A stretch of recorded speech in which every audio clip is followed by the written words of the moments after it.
Hello students, स्वागत है आप सभी का हमारे इस नए टॉपिक में। और आज का जो नया पेपर है वो है 2025 सामाजिक विज्ञान क्लास 10th उत्तराखंड बोर्ड। तो शुरू करते हैं, देखते हैं इसमें कौन कौन से इम्पोर्टेंट क्वेश्चन है और कौन कौन से इम्पोर्टेंट क्वेश्चन हमारे लिए महत्वपूर्ण बनते हैं जो इस पेपर में, जो 2026 का जो पेपर है उसके लिए इम्पोर्टेंट बनते हैं। तो शुरू करते हैं।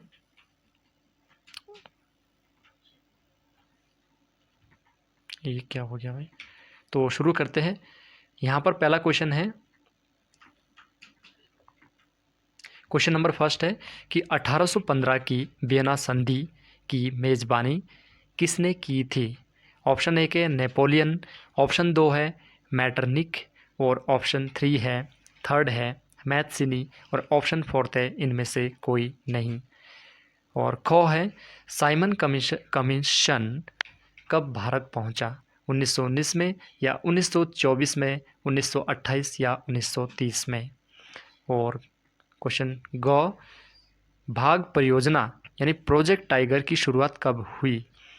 1973 में या 1975 या 1980 या 2010 में। और ग है इनमें से कौन सी एक फलीदार फसल है? तो दालें हैं या मोटे अनाज, ज्वार या तिल। नेक्स्ट क्वेश्चन है या मैप है। और नेक्स्ट क्वेश्चन है आपका, हमारा संविधान किसी भी धर्म को विशेष दर्जा नहीं देता है और ये विशेषता क्या कहलाती है?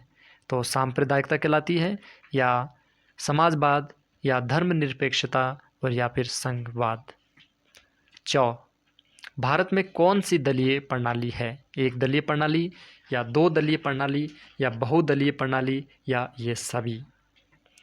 और है लोकतंत्र का सबसे महत्वपूर्ण परिणाम है उत्तरदायी सरकार या जिम्मेवार सरकार या एक और दो दोनों या इनमें से कोई नहीं।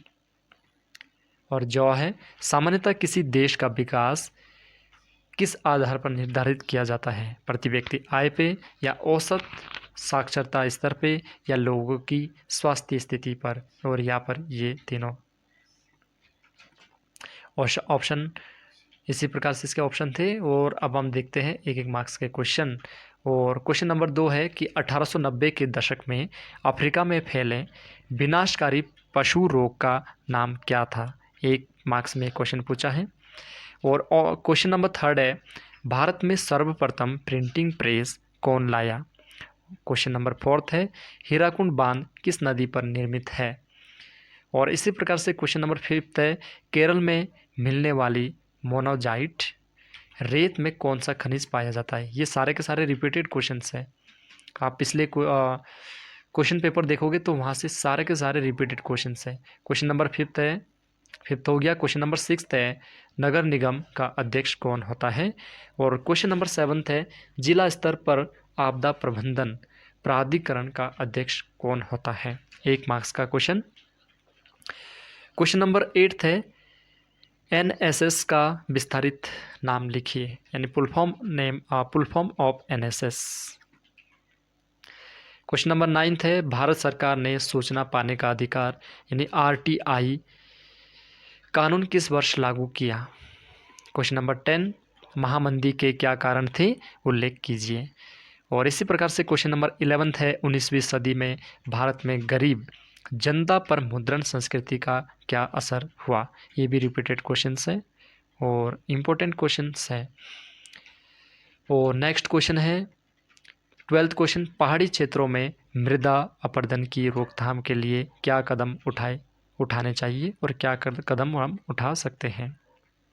क्वेश्चन नंबर 13 राष्ट्रीय राजमार्ग, राज्य राजमार्ग तथा जिला मार्ग से क्या अभिप्राय है, स्पष्ट कीजिए।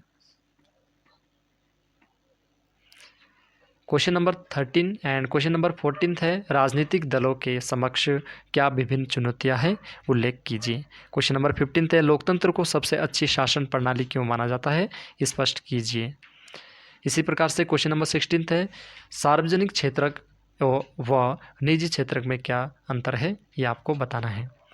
क्वेश्चन नंबर 17 है, भारत में उपभोक्ता अधिनियम की प्रगति की समीक्षा कीजिए। अथवा में यहाँ पर क्वेश्चन है, उपभोक्ता सुरक्षा अधिनियम 1986 के निर्माण की आवश्यकता क्यों पड़ी। क्वेश्चन नंबर 18 है, निम्नलिखित में संक्षिप्त टिप्पणी लिखनी है। प्राथमिक उपचार किट और एम्यूच्योर यानी हैम रेडियो। और क्वेश्चन नंबर 19 है, सुनामी के उत्पन्न होने के कारणों का उल्लेख कीजिए। चक्रवात रोधी भवनों के नक्शे और अभिविन्यास किस प्रकार के होने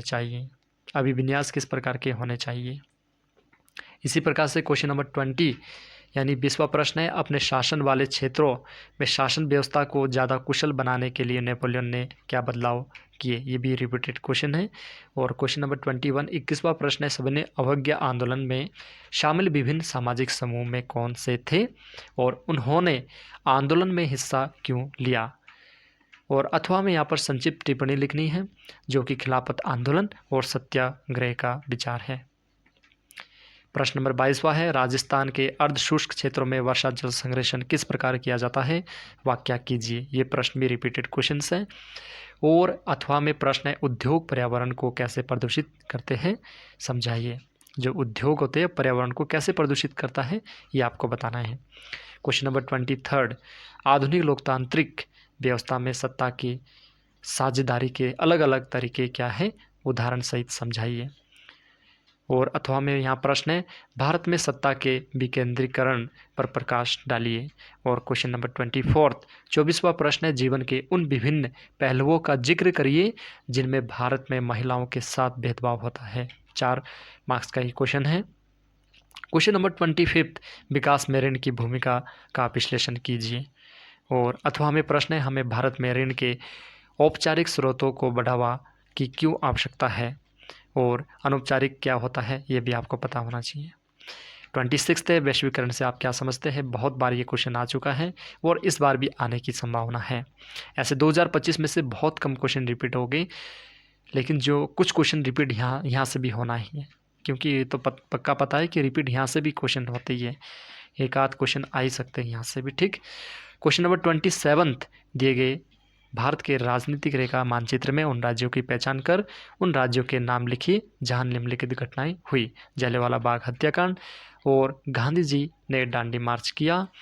और फिर आपके 4 क्वेश्चन ये जहां पर आपको राज्यों में ये चिन्ह बना के दर्शाना है। भाखड़ा नागल डैम हो गया, भिलाई लो इस्पात संयंत्र हो गया, कानपुर सूती वस्त्र उद्योग और रावत भाटा आणविक संयंत्र। और इसी के साथ ये पूरी सीरीज खत्म होती है।